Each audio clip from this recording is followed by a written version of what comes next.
Bom, pessoal, hoje a nossa proposta, dentro dos estudos de André Luiz, é coincidentemente está essa época que nós estamos enfrentando, né, nos dias atuais da pandemia mundial, uma situação de alerta mundial. Nós estamos lá na FEB vendo esses capítulos capítulos 41 e 42, que são referentes à preparação que nosso lar teve para a Segunda Guerra Mundial. Durante a Segunda Guerra Mundial, que iniciou-se em 39, né? O capítulo 41 intitula-se Convocados à Luta. Olha só que coisa interessante. E o capítulo 42, A Palavra do Governador. Acho que tem tudo a ver com o momento que nós estamos passando, né, pessoal? É o que mais temos visto aí. Pronunciamentos, se preparando para uma luta. E vamos passar só alguns dados assim do que foi a Segunda Guerra Mundial para nós nos situarmos, né? A Segunda Guerra Mundial, que teve início em 1º de setembro, né, com a invasão da Polônia pela Alemanha, termina 6 anos depois, exatamente no dia 2 de setembro de 45, com o bombardeio da bomba atômica sobre Hiroshima, no Japão. Ela deixou um rastro muito grande de destruição, não só pelas perdas, pelos desencarnes Só uma coisa aqui com a câmera. havidos de soldados, né, mas como também de civis. Eu não sei se vocês têm ideia da amplitude dos desencarnes da Segunda Guerra Mundial, mas os estudiosos dizem que esse número chegou a 70 milhões de almas, de encarnados. Olha bem, vejam bem, 70 milhões para uma população em torno de 2 milhões e meio, de bilhões e meio de pessoas na época, né? Um pouco menos que 5% da população mundial, seria mais ou menos isso a proporção, né?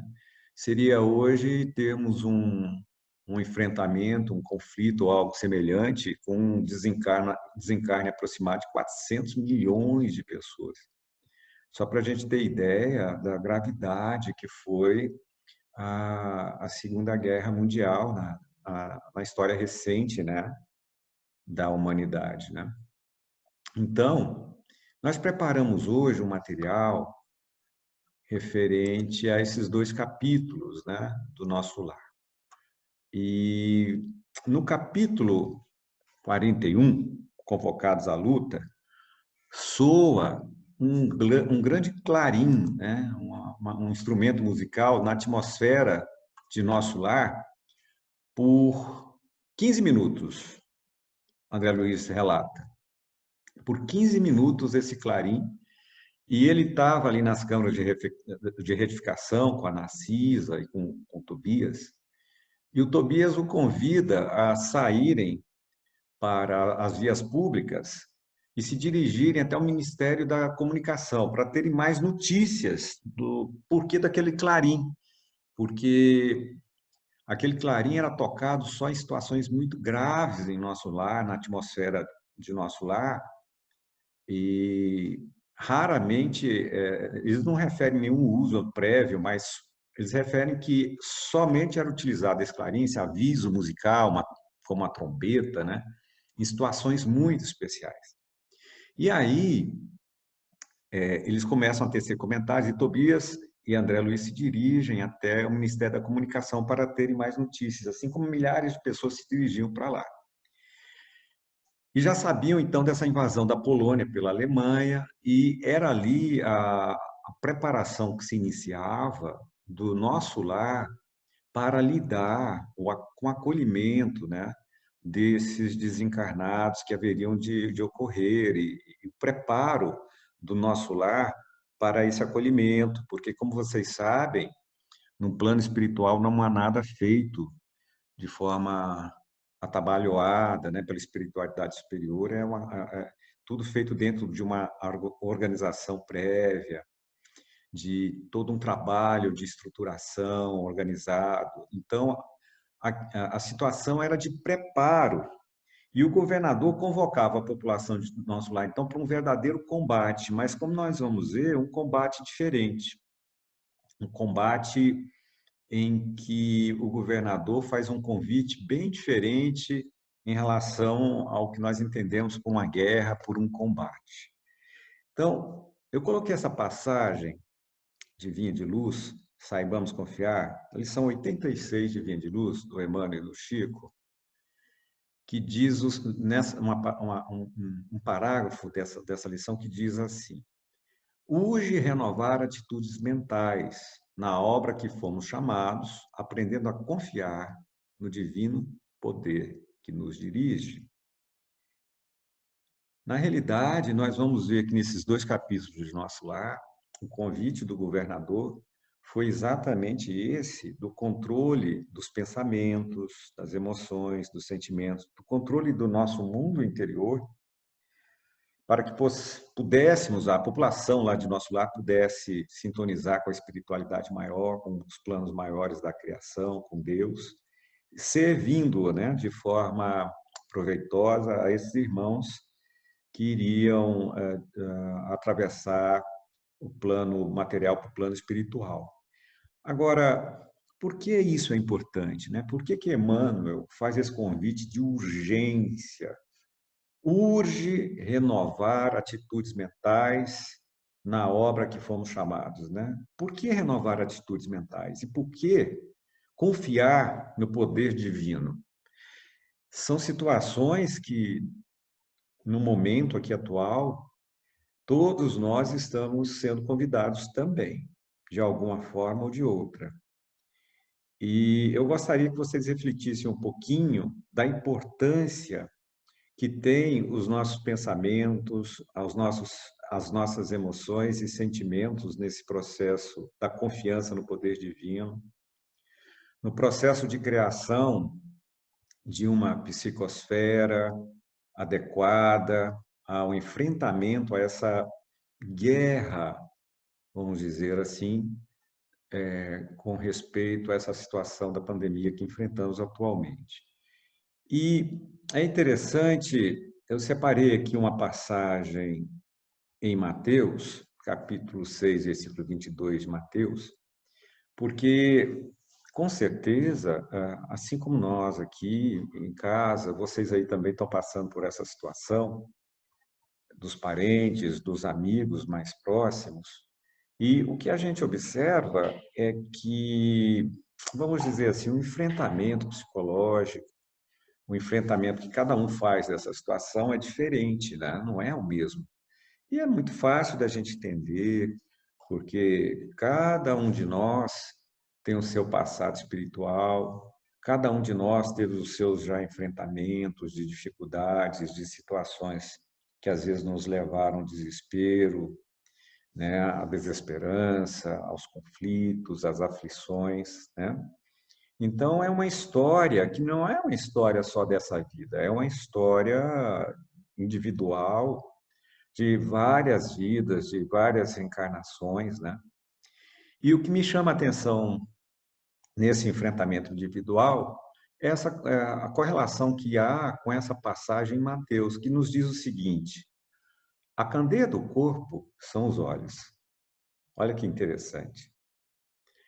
De sorte que, se os teus olhos forem bons, todo o teu corpo terá luz. É uma passagem muito significativa para este momento, porque este enfrentamento, o lidar com todo esse desafio, com essas situações, vai depender exatamente do nosso mundo interior, exatamente das nossas armas interiores em relação ao equilíbrio da aparelhagem mental, daquilo que pensamos, daquilo que sentimos, da nossa esfera afetiva, né? Então, o convite hoje para a nossa reflexão é o convite de estudarmos esta esfera afetiva, né, de como ela pode ser modificada, de como ela pode ser trabalhada, em nosso benefício e em benefício daqueles que nos cercam, de que estão passando por situações de maior ou menor ansiedade, às vezes de depressão, medo mesmo, né?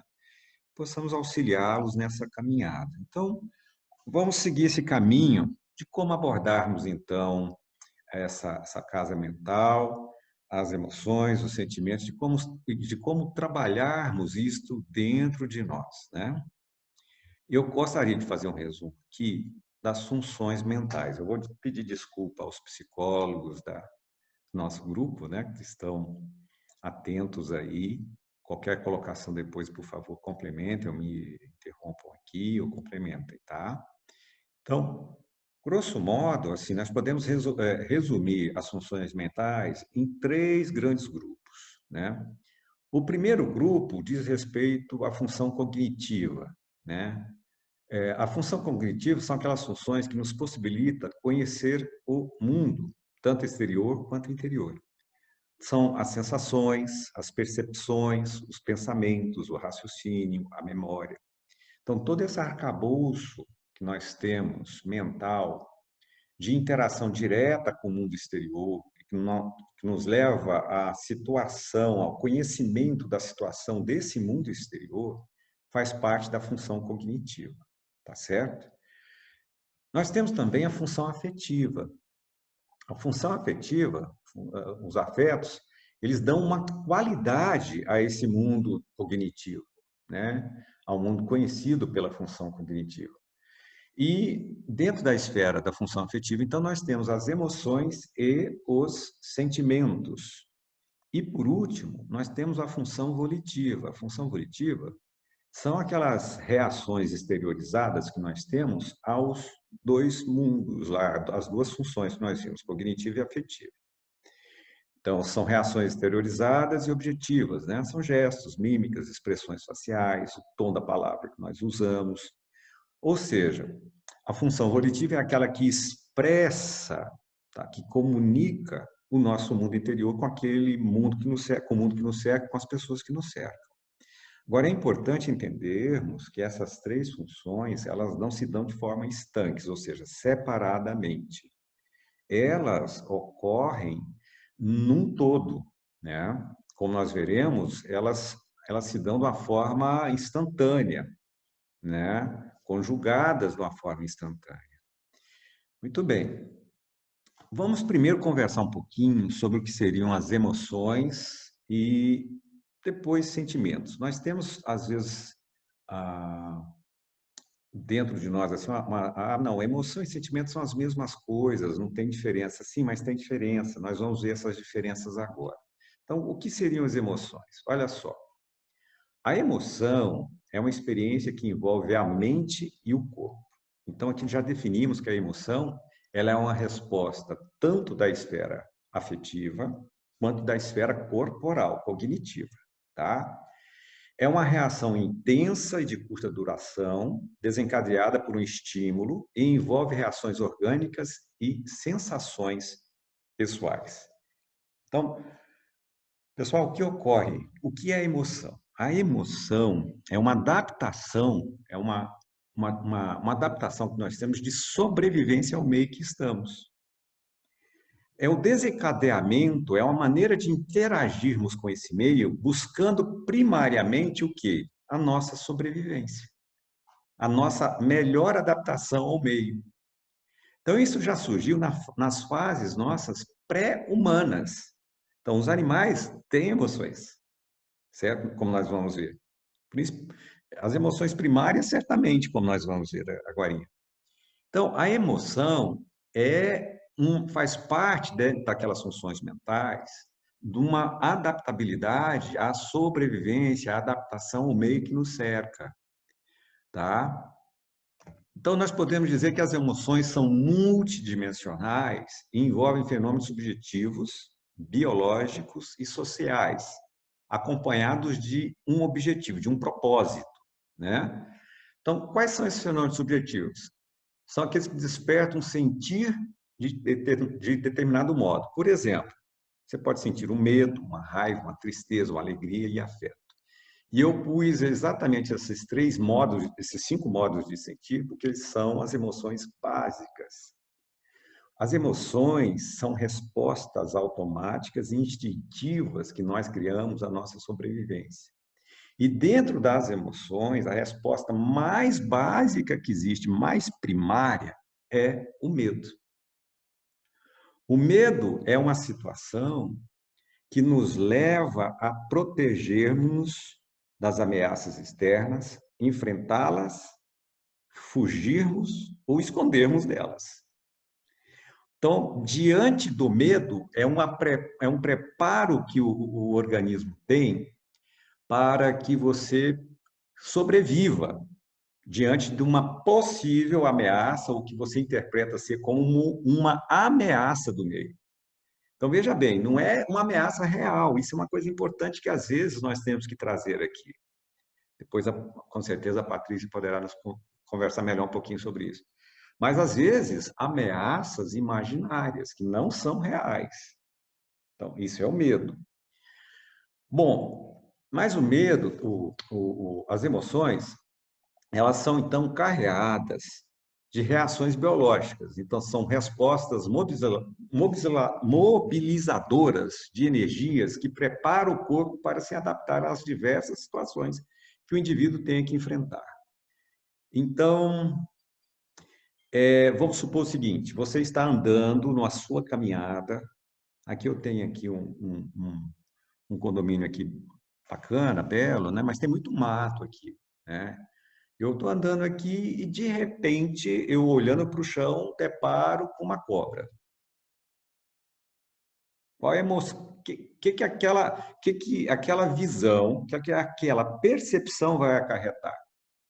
Inicialmente, com certeza, uma reação muito intensa, biológica, de eu fugir, de fuga ao enfrentamento, porque minha visão vai ver a cobra, eu vou processar aquilo internamente, mentalmente, vou sentir um medo, tá? Que é a sensação automática, que é uma emoção, e esse medo vai acarretar dilatação das minhas pupilas, um ataque cardíaco, os vasos sanguíneos do meu organismo vão bombear o sangue com mais facilidade. Tudo isso de uma forma muito expressiva pela liberação de cortisol e adrenalina na minha corrente sanguínea, fazendo com que meu organismo se adapte à luta ou à fuga. Então, vejam que a emoção é uma resposta biológica também, de preparo a essa reação, né? E é automático, você não tem um controle direto sobre isso. Por quê? Porque você já automatizou isso dentro do processo de crescimento espiritual, reencarnatório, na fase até pré-humana, para exatamente lidar com o meio. Então, fica claro aqui nesse exemplo que eu estou dando, que você tem uma reação biológica expressiva, né? E eu vou expressar dando 2 passos para trás, ou procurar alguma coisa de defesa, um pedaço de pau ali, que eu possa lutar com aquela cobra, alguma coisa nesse sentido, mas certamente dar 2 passos para trás, ou correr, ou fugir, cada um vai ter uma reação.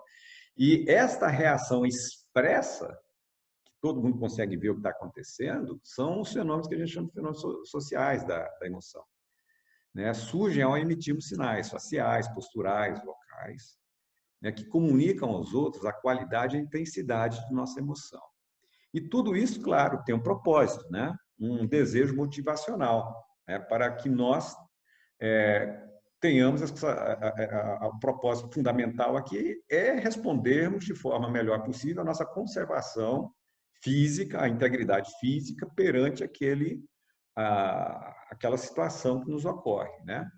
Então, é o agente de propósito da emoção. Então, observem que a emoção é este processo automático em que você reage toda aquela cadeia que nós vimos da cognitiva, eu olho para a cobra, vejo, associo, e eu aprendi que ela é um animal peçonhento e que ela é perigosa, porque se eu não tivesse aprendido isso antes, eu não ligaria para ela, e foi importante que eu tivesse aprendido sobre isso. E aí eu reajo de uma forma biológica, meu organismo, minha mente, e ajo, né? Faço alguma coisa para sair e me ver livre daquela situação. Mas observe que durante a emoção do medo aí que eu tive, nesse caso, eu não penso em nada que está ao meu redor. A minha mente, ela foca-se exclusivamente na minha proteção. Eu torno-me... É uma situação egocêntrica, vamos dizer assim. O medo leva a uma situação de eu pensar em mim mesmo. E aí nós vamos ver uma curiosidade no capítulo 41, quando Tobias se dirige com André Luiz para o departamento de comunicação, que eles vão ouvindo o que os transeuntes estão conversando, né? O Tobias incentiva ele, ó, vamos escutar o que eles estão conversando. E aí é muito curioso, porque cada um ali está preocupado consigo próprio. Até que um espírito um pouquinho mais elevado, numa conversa com outro que estava preocupado com as tarefas que iam acontecer de maior vulto lá no departamento dele, o outro falou, olha, você tem que preocupar também com os outros, com as outras pessoas. Cada um vai ter sua tarefa a mais, sim, seu quinhão a mais nessa luta que nós vamos enfrentar. Mas uma outra, por exemplo, uma outra personagem lá do livro, preocupada, fala, dessa vez, acho que é Eduardo, né? O nome da pessoa que estava encarnada, dessa vez o fulano, Eduardo, vai desencarnar e vai me procurar. Era o ex-esposo dela, que maltratava na última reencarnação dela, que ela tinha medo de revê-lo, que ela ia fugir dele, não queria saber mais dele. Então, cada um daqueles moradores ali preocupados consigo mesmo. Por quê? Eles estavam aflitos. A situação mental era uma situação de aflição, de medo. E o medo nos leva a este foco em nós mesmos, não no próximo, né? E aí, agora vamos um pouco vamos para frente, migrando para o que vem a ser sentimento. Eu gosto muito dessa colocação aqui, que sentimentos são emoções conscientes. A conscientização da emoção é a condição que distingue o sentimento. Olha que coisa interessante. Para você ter sentimento, a emoção faz parte essencial disso. E você dá, pelo seu cognitivo, um significado àquela emoção. Então, sentir é dar significados à emoção. Sentir é você usar a aparelhagem cognitiva, sua memória, o seu intelecto, o seu raciocínio, a sua razão, para dar uma roupagem, vamos dizer assim, um significado a uma emoção, e a partir desse significado que o seu cognitivo dá a essa emoção, você tem um sentimento, né? Então, podemos dizer que os sentimentos são mais duradouros, né? Menos explosivos e não vêm acompanhados de reações orgânicas intensas. Como nós vimos, as emoções são fortes, passageiras e mutáveis. Portanto, isso aqui é bem interessante, porque o que emociona um indivíduo hoje pode não emocioná-lo amanhã. O sentimento é um dos componentes da emoção, inserindo-se como uma experiência subjetiva. Enquanto a emoção tem esse componente de exteriorização, de expressão para fora, e todos nós mais ou menos estamos comunicando nossas emoções e os outros observando, o sentimento não. O sentimento você pode guardar, você pode escondê-lo. Daí, muitas vezes, a questão, por exemplo, do suicídio, as pessoas não entendem. Poxa, o indivíduo estava no seu trabalho, tinha uma boa comunicação com as pessoas e, de repente, suicidou. Nós que trabalhamos com suicídio, é muito comum nós observarmos as pessoas dizendo-nos isso, sabe? Por quê? Porque, na realidade, aquela pessoa pode estar convivendo com muitos, mas ter o sentimento de solidão. E, às vezes, o sentimento você não consegue expressar e não o expressa. E ninguém... A dificuldade de nós observarmos o sentimento é muito maior do que a emoção, porque o sentimento é uma vivência interna. É uma experiência interior, é uma experiência subjetiva. A emoção já é mais expressiva, para fora, né? Essa passagem, essa colocação, então, de Emmanuel no Consolador, na questão 79, vai nos colocar a importância que tem esse momento para nós, então, de trabalharmos as emoções e sentimentos dentro de nós. Porque se vocês forem observar, o que estamos fazendo aqui, nessa linha de reencarnar, desencarnar, reencarnar de novo, e assim vai, sucessivamente. Nós estamos num processo de aprendizado.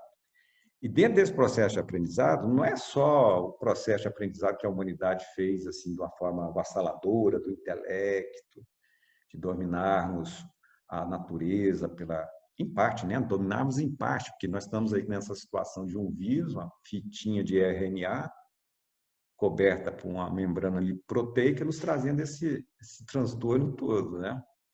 Mas nós desenvolvemos muito intelecto, a tecnologia a nosso favor. Mas como é que está a esfera afetiva dentro daquelas funções mentais que nós vimos? Como é que estão nossas emoções? Como é que estão nossos sentimentos? Será que a humanidade trabalhou essa esfera? Será que a humanidade trabalhou essa dimensão do ser humano nas últimas 2, 3 centenas de anos? É uma reflexão que nós temos que fazer, porque a impressão que eu tenho é de uma grande insensibilidade ainda que temos aos problemas do outro, ao sofrimento do outro, né? Então, nos dizendo que precisamos sim trabalhar a esfera afetiva. Precisamos, além dessas conquistas que nós tivemos do intelecto, da nossa função cognitiva, do nosso raciocínio, com o desenvolvimento dessa tecnologia toda, precisamos nos conectar ao próximo, precisamos nos conectar às suas dores, aos seus sofrimentos. E observem o que está acontecendo nesse período agora. O quanto situações que antes não existiam e que agora são conduzidas a essas pessoas que estão em questão de fragilidade, né? Uma fragilidade pessoal, uma fragilidade social.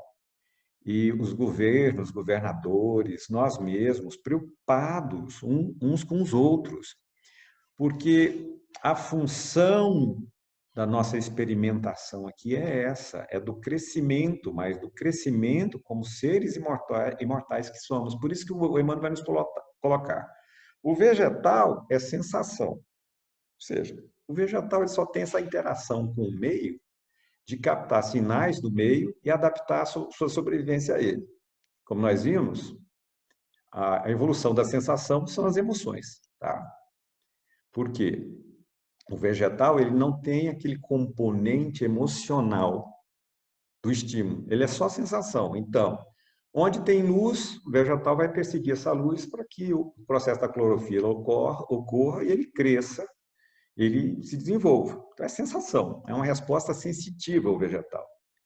Na evolução do átomo ao arcanjo, né? O animal já está lá acima, ele é extinto. Então, aparece no animal o instinto, as emoções.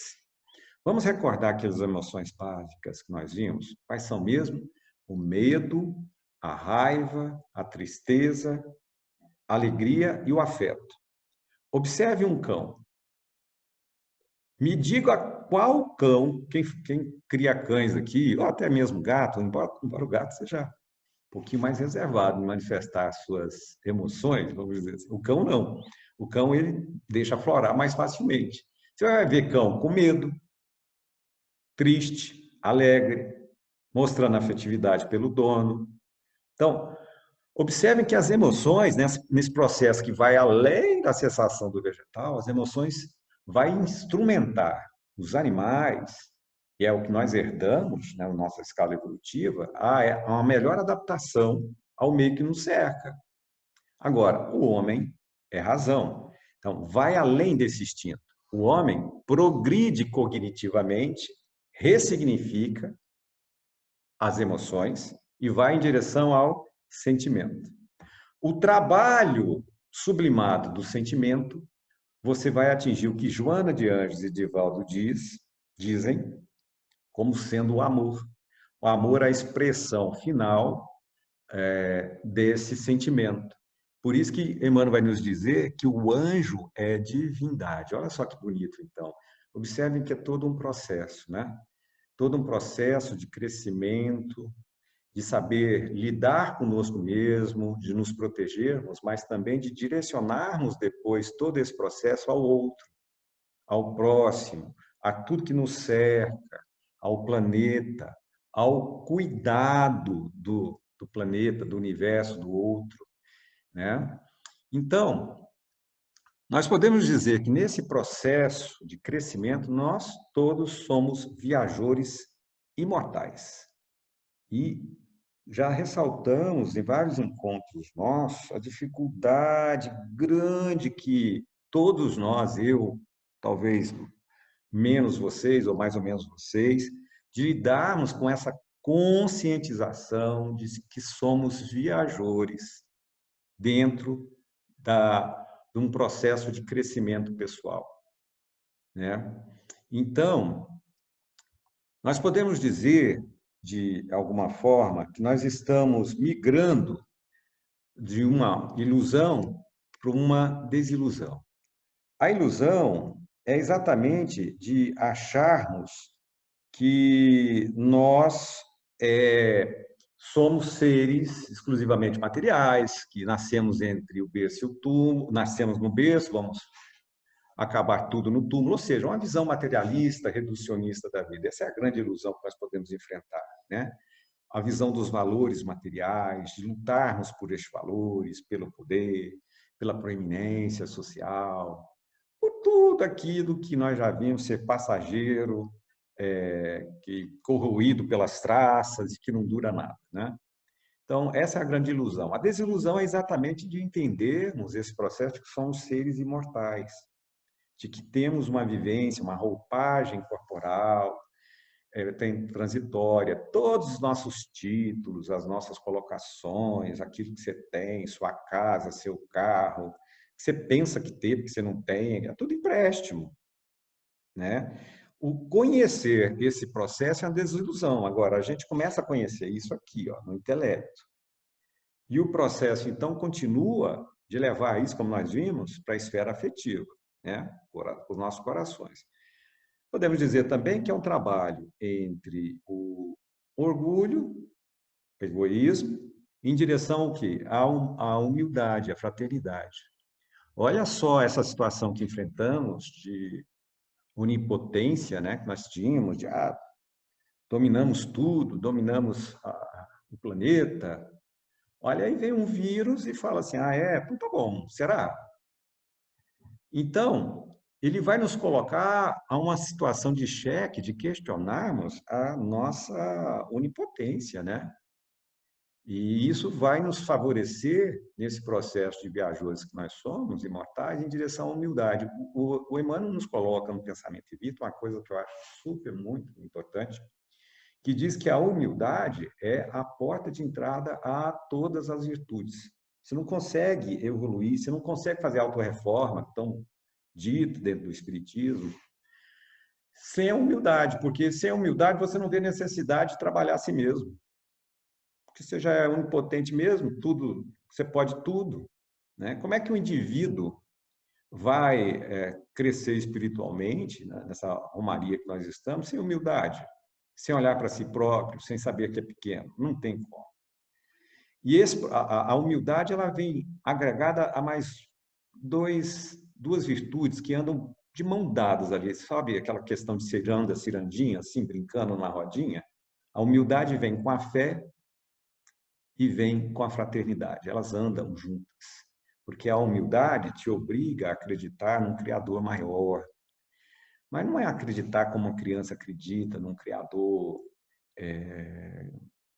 infantilizado, antropomórfico, de barba, cajado. Não é esse Criador que nós estamos referindo. Há uma inteligência suprema, de infinita bondade, misericórdia, e que nos guia nessa caminhada, né? Esse é o Criador que nós estamos nos referindo. E a fraternidade, que é a caridade em si, né, pessoal? A fraternidade que abraça a caridade como vista por Jesus, como colocado no Livro dos Espíritos, né? Benevolência para com todos, né, indulgência para os seus defeitos, né, e perdão às suas ofensas. Então, são os três elementos da fraternidade, que é o mesmo da caridade, né? Benevolência, indulgência e o perdão, né? Então, é o progresso que nós fazemos de sair do si próprio, de servir a persona, nosso orgulho. A Joana de Ângeles vai dizer que é uma viagem do subconsciente para o supraconsciente. Quando vocês lerem a série, principalmente a série psicológica de Joana de Ângeles, vocês vão ver ela se referindo a esse processo do subconsciente para o supraconsciente. Ou seja, ela vai dizer que é o indivíduo tomando conhecimento de algo bem maior e que direciona a sua vontade não mais para servir a persona, o ego, essa personagem que eu crio dentro da ilusão, achando que eu sou aquele personagem. E indo em direção ao que ela chama de supraconsciente, o ser crístico, o ser que consegue ter uma visão ampliada do todo, de si próprio, do todo e das interconexões desse todo. Tá? E aí, o que nós vamos ver? Nós vamos ver a doutrina espírita como super importante nesse processo, né? Veremos isso em detalhes mais um pouquinho à frente. Essa é uma passagem do Espírito Lázaro, no capítulo 11 do Evangelho segundo o Espiritismo, o item 8, a lei de amor, que resume bem o que acabamos de falar. Ele diz assim: o amor resume a doutrina de Jesus inteira, visto que é esse o sentimento por excelência. E os sentimentos são os instintos elevados à altura do progresso feito. Olha só que interessante, como Lázaro, naquela época, meados do século XIX, a psicologia em si estava começando também com Freud, lá em Viena, né? E Lázaro já vai nos dar aqui uma lição nessa questão da psicologia, né? Falando dos instintos, dos sentimentos. Então ele continua: em sua origem, o homem só tem instintos. Quanto mais avançado e corrompido, só tem sensações. Quando instruído e depurado, tem sentimentos. E o ponto delicado do sentimento é o amor. Não o amor ao sentido vulgar do termo, como nós vimos lá com a Patrícia no encontro passado, né? Que a Joana cita as 3 escalas do amor. Lembram disso? Primeiro, o amor de ser servido, que é o egoísmo puro, mais concentrado possível. Depois, o amor da troca. Olha, eu te dou isso para receber aquilo. E, por último, o amor incondicional, de servir, né? A Patrícia nos colocou muito bem isso no encontro anterior. Então, ele fala desse sol interior que condensa e reúne em seu ardente foco todas as aspirações e todas as revelações sobre-humanas. Interessante isso. Porque ele nos vai em direção a uma condição que nós ainda não conhecemos. Sobre-humana. É uma condição que vai além da condição humana nossa, que é o supraconsciente que a Joana de Ângeles aborda. Que é que são condições que nós ainda temos dentro de nós adormecidas e que estamos começando a despertá-las, mas nós não a conhecemos ainda. É o que Joana de Ângeles chama ainda do ser crístico, do ser universal. Continua então, Lázaro. Disse eu que em seus começos o homem só instintos possuía. Mais próximo, portanto, ainda se acha do ponto de partida do que da meta. É aquela viagem que nós falamos, né? Aquele em quem predominam os instintos. A fim de avançar para a meta, tem a criatura que vencer os instintos em proveito dos sentimentos. Isto é, que aperfeiçoar estes últimos, sufocando-os nas condições latentes da matéria. Então, o que acontece? É Lázaro nos colocando esse processo. Por que temos que trabalhar a esfera afetiva?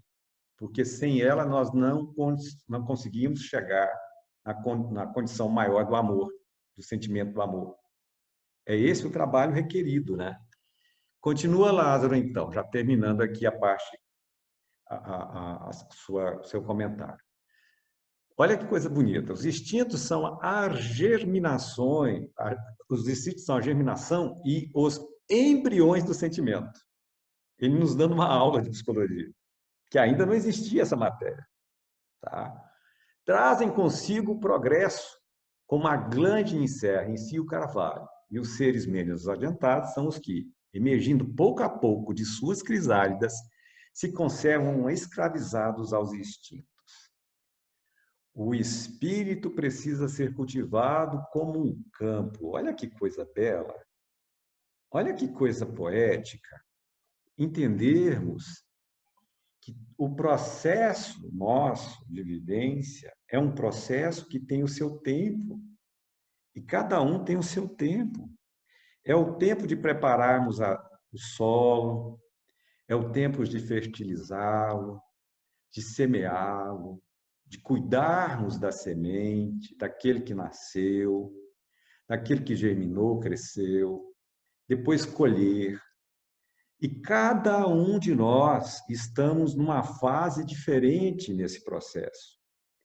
Cada um de nós numa fase, pode estar lá na frente do outro, mas que chegaremos inevitavelmente, inquestionavelmente, a essa meta, né?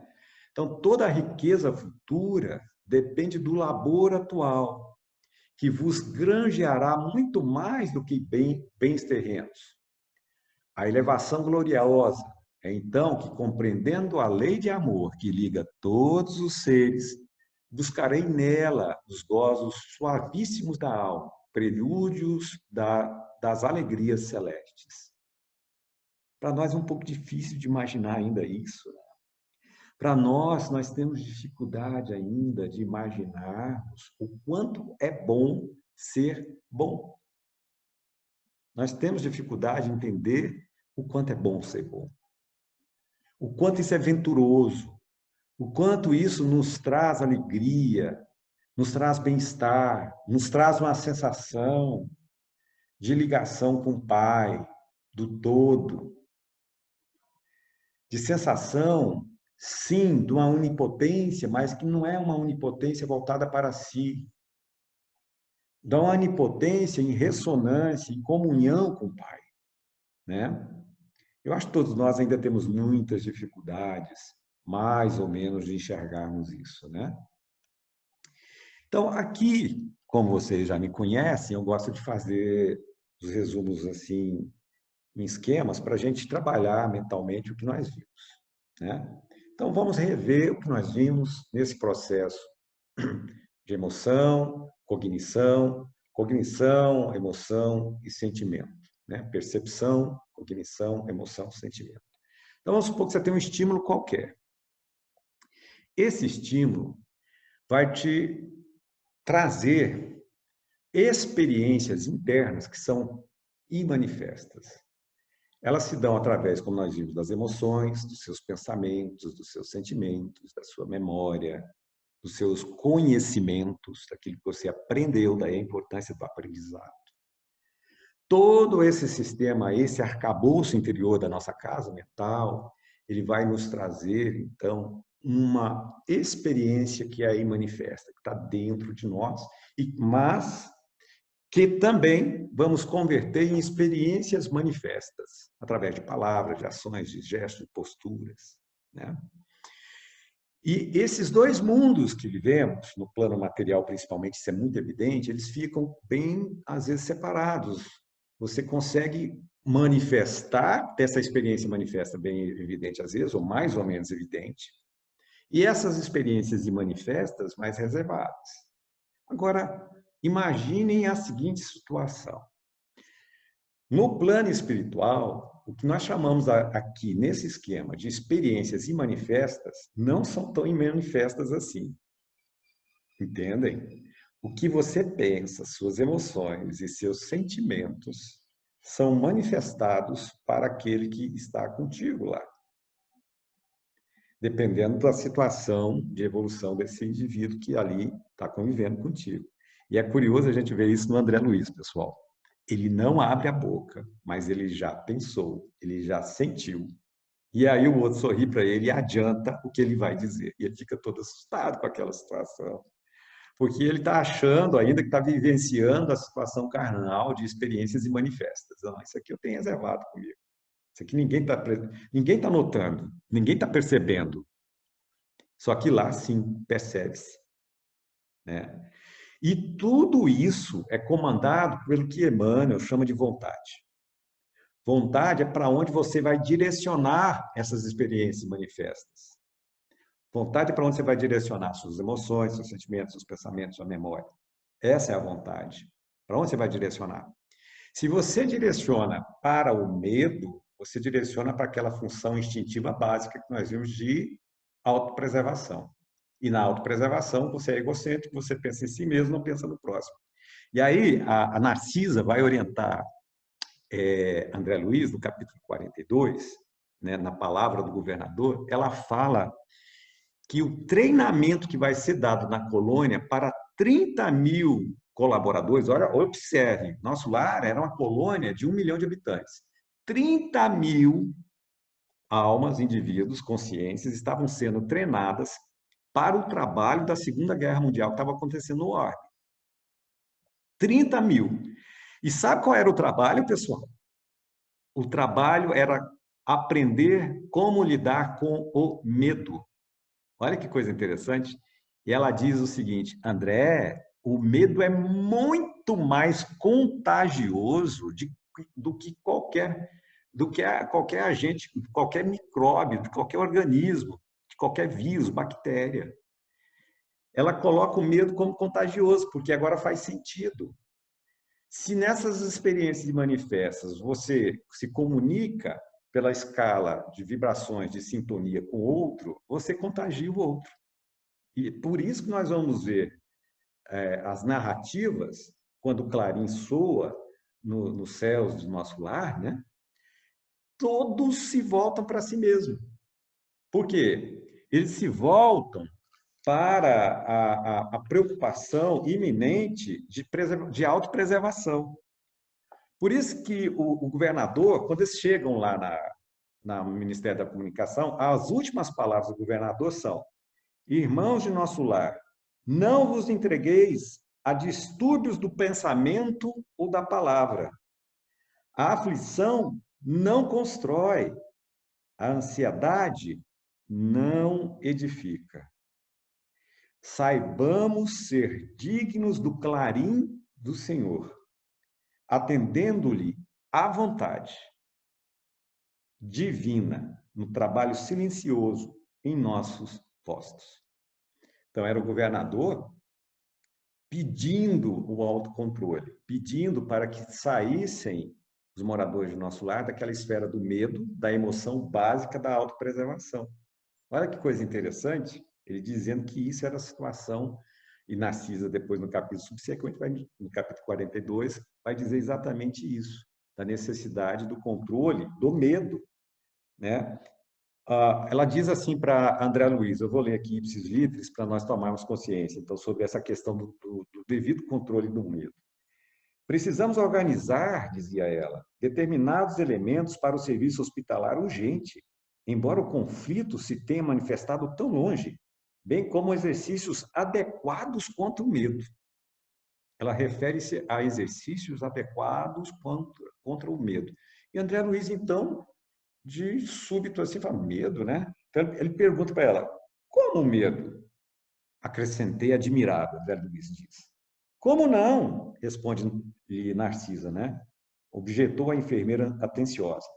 Talvez estranhe, como acontece a muita gente, a elevada percentagem de existências humanas estranguladas simplesmente pelas vibrações destrutivas do terror, que é tão contagioso como qualquer moléstia de perigosa propagação. Alguma coisa a ver com a nossa situação atual, pessoal? Faz sentido? Faz sentido isso? Porque nós estamos preocupados não sermos contagiados pelo vírus. Usamos máscaras, usamos as proteções como devemos usar. E contra o medo? Qual a proteção que nós estamos utilizando? Né? Classificamos o medo como um dos piores inimigos da criatura, por alojar-se na cidadela da alma, atacando as forças mais profundas. Observando-me a estranheza, Narcisa continuou: não tenha dúvida, a governadoria nas atuais emergências, coloca o treinamento contra o medo muito acima das próprias lições de enfermagem. Estamos fazendo isso na nossa casa? Como é que está a nossa esfera mental? Como é que anda a nossa dimensão afetiva? Como é que anda nossas aflições, nossos medos, nossos temores? Será que estamos trabalhando isso? E ela prossegue dizendo que a calma é garantia do êxito. E aí o governador depois vai dar sua palavra exatamente se referindo ao sermão profético em Mateus, dizendo que não seria o fim ainda, que muitas pestes, muitas calamidades haveriam, muitas guerras, e que não seria ainda o fim. Mas então, amigos, como eu já disse, esse trabalho de darmos a atenção, o foco à nossa aparelhagem afetiva, nossas emoções, nossos sentimentos, passa pelo ressignificar, como nós já vimos. O que é o ressignificar?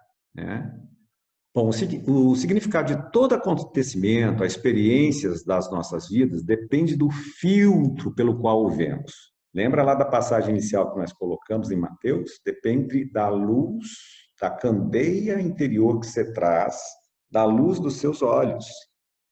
Esse é o filtro que Mateus estava se referindo.